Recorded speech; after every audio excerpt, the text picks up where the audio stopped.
मेरे प्यारे बच्चों, मेरे YouTube चैनल में आप सभी बच्चों का स्वागत है। बच्चों, आज मैं आपको पढ़ाऊंगी कृतिका का फर्स्ट चैप्टर माथा का आंचल।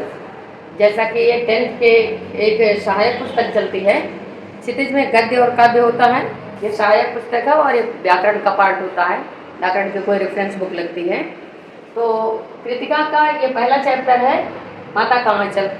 बच्चों, मैंने आपको पहली वीडियो में भी बताया है, किसी भी पाठ को समझने के लिए हमें उस पाठ को डिवाइड करना चाहिए। ये समझने का मेरे हिसाब से, जहाँ तक मैं समझती हूँ, सबसे अच्छा तरीका होता है। तो जैसा कि नाम से ही स्पष्ट है बच्चों, माता का आंचल, यानी जब बच्चा छोटा होता है तो अपने आप को सबसे ज़्यादा सुरक्षित कहाँ महसूस करता है? माँ के आंचल में, यानी माँ की गोद में। बच्चों, इस पाठ को लिखा है लेखक शिवपूजन सहाय जी ने। ये इनके बचपन का नाम था भोलानाथ, और अपने बचपन की ही तमाम शरारतों को, दोस्तों के साथ खेलना, घूमना, पिता के साथ कैसा लगाओ, माँ के साथ कैसा लगाओ, कैसे बच्चे बचपन में दूसरों को चिढ़ाते भी हैं नासमझ होने की वजह से, उन सारी चीज़ों को इस पाठ में डाला है। तो जैसा बच्चों में बता रही थी कि सबसे पहले ये तो लेखक हो गए जिनके बचपन का नाम था भोलानाथ, और इन्होंने अपने ऊपर, अपने दोस्तों के ऊपर, अपने माता पिता के ऊपर ये सारी कहानी लिखी है माता का आंचल। ये हो गया लेखक परिचय में।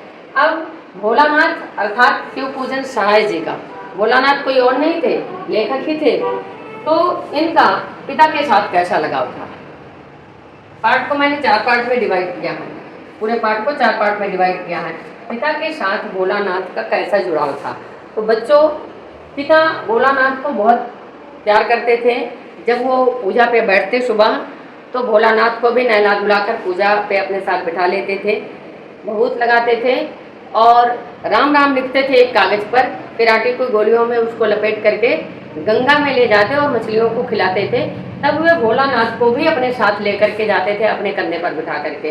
रास्ते में कहीं बाग मिलती, पेड़ मिलता, तो भोलानाथ को वो डाली पकड़ के झूला झुलाते थे, और अपने साथ भभूत वभूत लगा करके भोलानाथ को बिल्कुल भोलानाथ बना देते थे।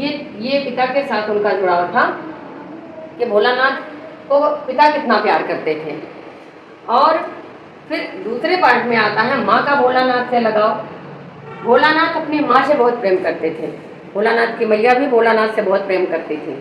जैसे भोलानाथ को नहलाना धुलाना, उनकी चोटी गूंथना, अच्छे अच्छे कपड़े पहनाना, चोटी गूंथ करके उनके चोटी में फुलरा उलरा लगा देना, जैसे माता यशोदा कृष्ण कन्हैया को तैयार करती थी। तो बिल्कुल भोलानाथ की माँ भी भोलानाथ को वैसे ही तैयार करती थी जैसे माँ यशोदा कन्हैया को तैयार करती थी। ठीक, चाहे रोए चिल्लाएं, नहला धुला के, मोटा काजल लगा के, बालों में तेल, एक पसर तेल लेके ठोक ठाक के, चोटी बना के, चोटी में फुलरा उलरा लगा के, उसके बाद खेलने के लिए छोड़ देती थी। बच्चों बताए, जैसे बच्चों का व्यवहार होता है, बच्चों की आदत होती है कि पल भर में रोना और पल भर में खुश हो जाना। जब माँ भोलानाथ को तैयार करती थी, तो बाहर जब वो अपने दोस्तों के साथ खेलने के लिए जाते तो खेल में मस्त हो जाते थे। फिर वो भूल जाते थे कि माँ ने कैसे नहलाया धुलाया, क्या किया। माँ जब उनको खिलाती थी तो बच्चों, माँ को कभी ये नहीं लगता कि मेरे बच्चे का पेट भरा होगा। वो हमेशा ये सोचती है कि अभी मेरा बच्चा भूखा होगा। इसीलिए जब कभी भोलानाथ की माँ पिता से कहती आप भोलानाथ को खिला दो, तो उसको विश्वास नहीं होता था कि पिता के खिलाने पर भोलानाथ का पेट भरा होगा।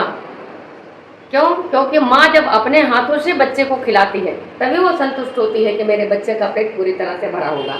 माँ जब भोलानाथ को खिलाती तो तमाम तरह के कौर बनाती, तमाम चिड़ियों के नाम, और एक एक कौर खिलाती, और ये उड़ा वो उड़ा, ये चिड़िया उड़ गई, वो इस तरह बातों में लगा करके, जैसे माताएं अपने बच्चों को जब खिलाती हैं तो तमाम तरह के बहाने करके उनको खिलाते। उद्देश्य एक होता है कि मेरा बच्चा भरपेट खा ले और स्वस्थ रहे।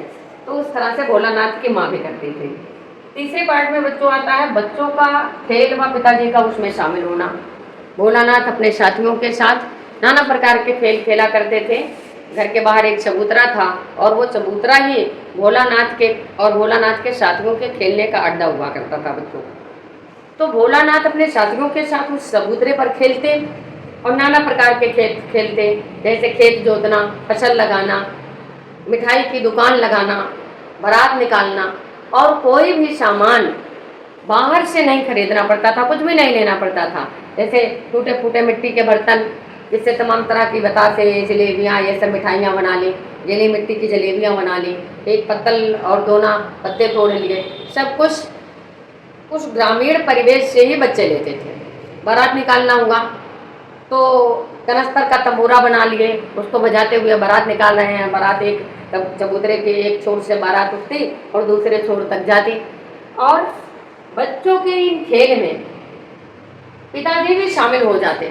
जैसे बच्चे मान लीजिए खेती का काम किए, खेत में फसल काटे गए, बीज बोया गया और जरा सी देर में फसल भी पक गई, फसल को ले आए, उसको पैरों से रौद करके अनाज निकाल लिया और वसा वसा के राशि तैयार कर ली, तो पिताजी खेल में शामिल होते हैं। बताओ भाई बोला कितना अनाज हुआ, इस तरह से मजाक के लहजे में बच्चों से कहते। जब कोई बड़ा आ जाता तो बच्चे सब खेल उल छोड़ करके भाग जाते थे। इस तरह भोलानाथ अपने साथियों के साथ खेलते थे और पिताजी उसमें शामिल होकर के बच्चों का मनोबल बढ़ाते थे। तीसरी चीज में है, चौथी हेडिंग जो है, मूसन तिवारी को चिढ़ाना। यहाँ पर बेटा बच्चे बचपने में क्या कर रहे होते हैं इसका बोध नहीं होता, इसका ज्ञान नहीं होता। तो भोलानाथ भी अपने साथियों के साथ, मास्टर जी थे मूसन तिवारी, उनको चिढ़ाते थे, खूब चिढ़ाते थे। कभी कभी डंडा लेकर के मूसन तिवारी बच्चों को दौड़ा भी लिया करते थे। एक बार पकड़े ही गए, बच्चों को मार भी पड़ी। उसके बाद पिताजी गए और भोलानाथ को लेकर के आए। एक बार सारे बच्चे खेत में एक बिल देखा, बिल सांप का था, उसमें बच्चे पानी डालने लगे और अचानक उस बिल से एक सर्प निकला। सांप को देखकर सभी बच्चे गिरते पड़ते भागे। फिर भोलानाथ भी उसमें थे, पैर जो है कांटे से छिल गए थे। सारे बच्चे भी गिरते पड़ते भागे तो सभी बच्चों को लगभग चोट आई थी। लेकिन दालान में बैठे थे इनके पिताजी भोलानाथ के। रोते हुए भोलानाथ आए तो पिता ने पुकारा भी, लेकिन वो पिता के पास नहीं गए, माँ के पास गए सीधे। और जब माँ ने देखा तो माँ के ऊपर की सांस ऊपर और नीचे की सांस नीचे, क्योंकि अपने बच्चों को इस तरह चोटिल देखकर हर माँ जो है परेशान हो जाती है। भोलानाथ की माँ भी परेशान हो गई। फिर वो आंचल में उसको दुबका कर क्या हुआ, बड़ी देर तक तो रोते रहे। फिर बात समझ में आई, पता चला कि ऐसे ऐसे हुआ और सांप से डर करके बच्चे भागे। तो बच्चों ये है चैप्टर, और पूरा चैप्टर मैंने 4 रीडिंग में आपको समझा दी। अब इसमें ये आता है कि ये पाठ हमें क्या शिक्षा देता है।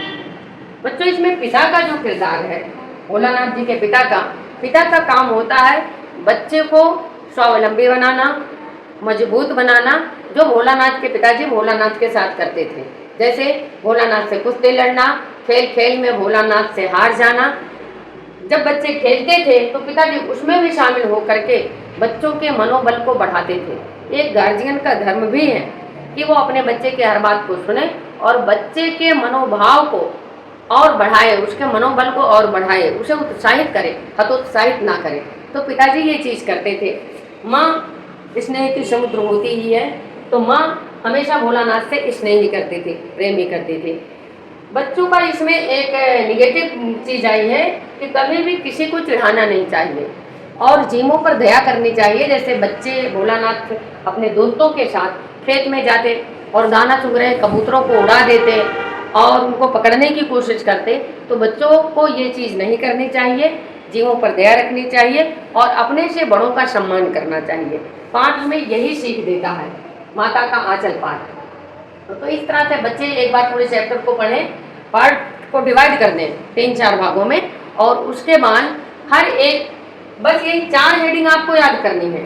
पूरे चैप्टर में आप ये 4 हेडिंग याद कर लीजिए। इन 4 हेडिंगों के अंतर्गत क्या क्या चीज़ें हैं, उन चीज़ों को आप अपने माइंड में रखिए तो समझ लीजिए कि पूरा चैप्टर आपके दिमाग में है और इससे रिलेटेड जो क्वेश्चन आएंगे वो सारे बच्चे अच्छी तरीके से कर पाएंगे, रटने की कोई ज़रूरत नहीं पड़ेगी।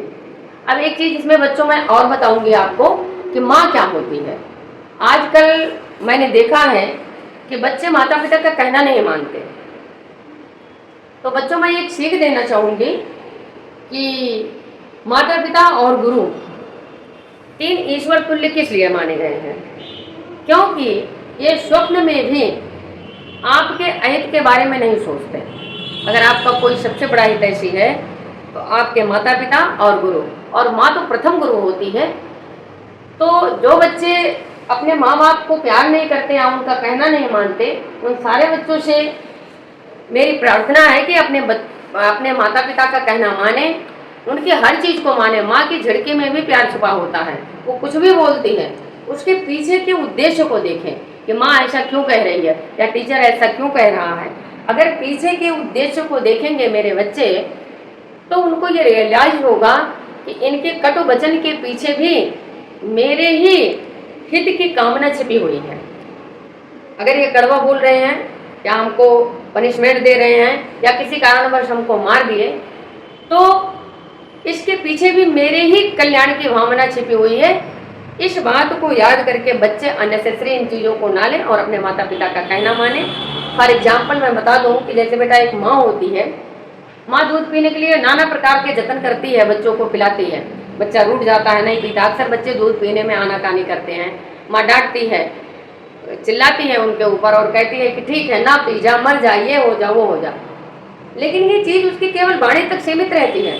उसके दिल का भाव ये होता है कि जा तू मर जाए या तेरा अहित हो जाए या ऐसा हो जाए वैसा हो जाए। ऐसा कदापि नहीं होता।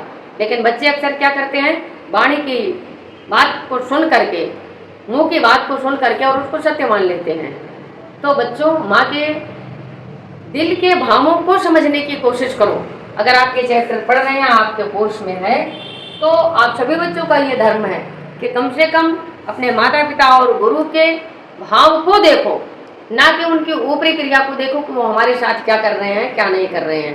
तो आई होप आप सभी बच्चों के समझ में ये चैप्टर आ गया होगा और अगला चैप्टर हम नेक्स्ट वीडियो में एक्सप्लेन करेंगे। तब तक बच्चे